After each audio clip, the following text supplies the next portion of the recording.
Okay students, तो अब हम पढ़ेंगे मल्टीप्लिकेशन की प्रॉपर्टीज़। जैसे हमने एडिशन की पढ़ी थी, सबसे पहले आपके पास यहाँ मौजूद है क्लोअर प्रॉपर्टी। क्लोअर प्रॉपर्टी मैंने आपको बताया था कि जब हम एडिशन की क्या थी, जब हम दो जो है या सब्ट्रैक्शन की, जब हम दो इंटीजर्स को ऐड या सब्ट्रैक्ट करवा रहे हैं तो आंसर भी एक इंटीजर ही आ रहा है। तो मल्टीप्लिकेशन में भी यही होगा कि जब आप दो इंटीजर्स को मल्टीप्लाई करवाएंगे तो आंसर जो है वो एक इंटीजर ही आना चाहिए। अब 2 भी एक इंटीजर है, 3 भी एक इंटीजर है, जब आप इसको मल्टीप्लाई करवा रहे हैं तो आंसर आ रहा है 6। तो ये आपके पास क्या है, एक इंटीजर ही है ना, ठीक है।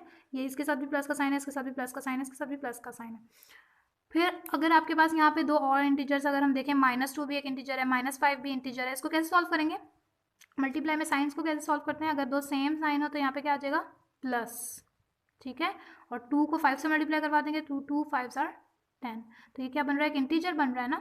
तो ये आपके पास क्या है, एक इंटीजर ही है। तो यहाँ पे मीन्स अगर आपके पास दो इंटीजर्स को आप मल्टीप्लाई करवा रहे हो और आंसर एक इंटीजर ही आ रहा है तो वो क्या कहलाती है, क्लोअर प्रॉपर्टी कहलाती है।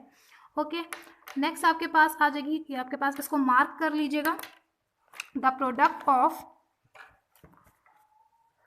टू इंटीजर, ये मार्क कर लीजिएगा। The product of two integer is also an integer. फिर नेक्स्ट है, the product of two integer remain the same if they interchange their places. अगर आपके पास हम दो इंटीजर्स का प्रोडक्ट निकाल रहे हैं, ठीक है, मीन्स 2 मल्टीप्लाई बाई 3 6, अगर हम इनकी जगह चेंज कर देते हैं, मीन्स 3 पहले कर देते हैं, 2 बाद में कर देते हैं, जैसे हमने यहाँ पे किया, तब भी आपके पास क्या आ रहा है, 6 ही आ रहा है। तो ये होती है आपके पास कम्यूटेटिव प्रॉपर्टी। मीन्स 2 को आपने 3 से मल्टीप्लाई करवाया या 3 को 2 से मल्टीप्लाई करवाया तो आंसर आपके पास क्या आ रहा है, 6 ही आ रहा है। तो ये आपके पास कम्यूटेटिव प्रॉपर्टी होती है और ये होल्ड कर रही होती है किसमें, मल्टीप्लिकेशन में, ठीक है। फिर अगर आपके पास 5 है, दूसरा नंबर आपके पास -2 है, अगर आप इसको मल्टीप्लाई करवाएंगे या -2 को 5 से मल्टीप्लाई करवाएंगे तो ये आपके पास क्या आएगा, -10, ठीक है। अगर आप 5 को -2 से मल्टीप्लाई करवाएंगे तब भी आपके पास क्या आएगा, -10। अगर आप प्लेस चेंज कर देंगे, मीन्स -2 पहले कर दें और 5 बाद में कर दें, -2 पहले कर दें 5 बाद में, तब भी आपके पास क्या आ रहा है answer, -10।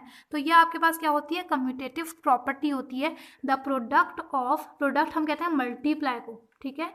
The product of two integers remains the same. जो प्रोडक्ट है, मीन्स अगर हम दो इंटीजर्स को मल्टीप्लाई करवाएं तो आपके पास वो सेम ही रहेंगे अगर हम उनकी प्लेसेस को जो है वो इंटरचेंज भी कर दें, मीन्स फर्स्ट वाला पहले और सेकेंड वाला पहले और फर्स्ट वाला बाद में।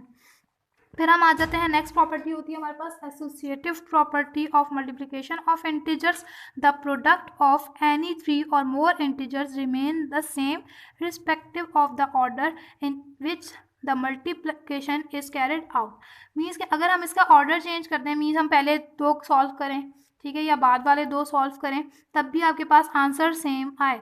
अब आपके पास ये लिखा हुआ है -2 मल्टीप्लाई बाय 3, ब्रैकेट में लिखा हुआ है मल्टीप्लाई बाय 5, मीन्स पहले हम ये सॉल्व करेंगे ब्रैकेट, जो आंसर आएगा उसको हम 5 से मल्टीप्लाई करवाएंगे, ठीक है। या फिर अगर हम पहले इस 3 और 5 को मल्टीप्लाई करवाएं, जैसे हम यहाँ पे करवा रहे हैं, फिर जो आंसर आएगा उसको हम -2 से मल्टीप्लाई करवाएं। तो हम पहले किसी भी दो को अगर मल्टीप्लाई करवाएं और फिर हम तीसरे से मल्टीप्लाई करवाएं और आंसर आपके पास सेम ही आए तो वो हमारे पास क्या कहलाती है, एसोसिएटिव प्रॉपर्टी। तो आप इसको मार्क कर लें यहाँ तक, ठीक है। आपने सारी क्या करनी है, मार्क करनी है, ठीक, कि हम किसी भी ऑर्डर में सॉल्व कर रहे हैं, हम कैसे भी मल्टीप्लाई कर रहे हैं तो आपके पास क्या आ रहा है, आंसर सेम ही आ रहा है। तो वो आपके पास क्या कहलाती है, एसोसिएटिव प्रॉपर्टी। कम्यूटेटिव प्रॉपर्टी में, कम्यूटेटिव प्रॉपर्टी में आपके पास ये होता है कि अगर हम जो है क्या करें, जो प्लेस चेंज कर रहे हैं, ठीक है। और एसोसिएटिव में क्या होता है, हम किसी भी दो को पहले सॉल्व कर लें तो आपके पास क्या होता है, आंसर सेम ही आ रहा है। जैसे हम यहाँ पे क्या कर रहे हैं, -2 मल्टीप्लाई बाय 3 देन 5, यहाँ हम पहले 3 को 5 से मल्टीप्लाई करवा रहे हैं फिर -2, तो आंसर हमारे पास सेम ही आ रहा है। इसका भी हम किसी भी दो को लेके अगर सॉल्व कर रहे हैं और उसको फिर हम तीसरे से मल्टीप्लाई करवा रहे हैं, मीन्स ऑर्डर कोई भी है, किसी भी आप दो को पहले सॉल्व कर लें, किसी भी आप दो को पहले मल्टीप्लाई करवा रहे हैं और तीसरे से फिर मल्टीप्लाई करवा दें, तो आंसर अगर आपके पास सेम आए, ठीक है, जितने भी ऑर्डर आप लें, तो वो आपके पास क्या कहलाती है, एसोसिएटिव प्रॉपर्टी ऑफ मल्टीप्लिकेशन कहलाती है। नेक्स्ट है हमारे पास कि अगर हम किसी भी नंबर को, द प्रोडक्ट, प्रोडक्ट हम कहते हैं मल्टीप्लाई को, सम हम कहते हैं प्लस को, डिफरेंस हम कहते हैं माइनस को। The product of N integer and 1 is the integer itself. Means अगर हम किसी भी इंटीजर को 1 से मल्टीप्लाई करवा रहे हैं और वही इंटीजर वापस आंसर आ रहा है तो वो आपके पास क्या कहलाती है, मल्टीप्लिकेटिव आइडेंटिटी कहलाती है। ठीक है, ये तो आप खुद देखें ना, आप किसी भी नंबर को अगर आप 1 से मल्टीप्लाई करवा रहे हो तो वही आपका पास आंसर वापस आ रहा होता है, तो वो क्या कहलाता है, मल्टीप्लिकेटिव आइडेंटिटी ऑफ इंटीजर। फिर आपके पास नेक्स्ट प्रॉपर्टी है कि product of N integer and zero is always zero, कि अगर हम प्रोडक्ट मीन्स मल्टीप्लाई करवा रहे हैं किसी इंटीजर को जीरो के साथ, हम किसी भी नंबर को जीरो के साथ मल्टीप्लाई करवाएंगे तो आंसर जीरो ही आएगा। ठीक है, फिर नेक्स्ट है हमारे पास मल्टीप्लिकेटिव इनवर्स, के हमारे पास कोई ना कोई ऐसा इंटीजर जरूर होता है। अब यहाँ पे आप देखें 6, जब हम इसे मल्टीप्लाई करवा रहे हैं 1/6 से 6 से कैंसिल हो जाएगा, क्या आ जाएगा 1। ठीक है, फिर -2, फिर आपके पास इसको हम किससे मल्टीप्लाई करवा रहे हैं 1/-2 से, तो आपके पास क्या आ रहा है 1।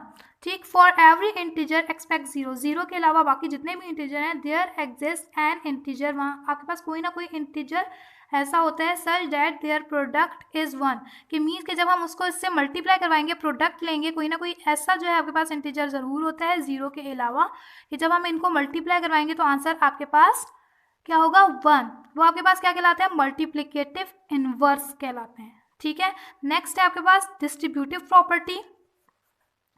डिस्ट्रीब्यूटिव प्रॉपर्टी क्या है आपके पास, फॉर एनी 3 इंटीजर्स, कोई भी 3 इंटीजर्स हैं, the product of the first integer, product first integer for example 2, ठीक है, product means multiply, the product of first integer and the sum of the other 2 is equal, और इन दोनों का sum, and the sum of, sum हम कहते हैं plus को, द अदर 2 4 और 5। ठीक है, क्या था आपके पास फर्स्ट इंटीजर 2, इसका जो प्रोडक्ट होगा, ठीक है, इसका, फिर इसके अलावा बाकी के जो 2 इंटीजर है उनका सम किसके इक्वल होगा, is equal to the sum of the product is equal to the sum of the product of the first and second, first और सेकंड ये आपके पास आ गए, and the product of first and third. Means इसका क्या मतलब है कि ये जो आपके पास नंबर है, ठीक है, इसका जो प्रोडक्ट होगा, बाकी के जो 2 इंटीजर हैं उनका जो सम होगा किसके इक्वल होगा, मीन्स कि आप इसको इससे मल्टीप्लाई करवा के यहाँ लिखेंगे, बीच में आपके पास आ जाएगा प्लस साइन, 2 को 5 से यहाँ पे आप मल्टीप्लाई करवा के लिखोगे। ठीक है, ये आपके पास क्या होती है, डिस्ट्रीब्यूटिव प्रॉपर्टी होती है। फिर हम नेक्स्ट आ जाते हैं डिवाइड की तरफ। डिवाइड आपके पास सिंपल सा क्या होता है, रिवर्स प्रोसेस होता है मल्टीप्लिकेशन का।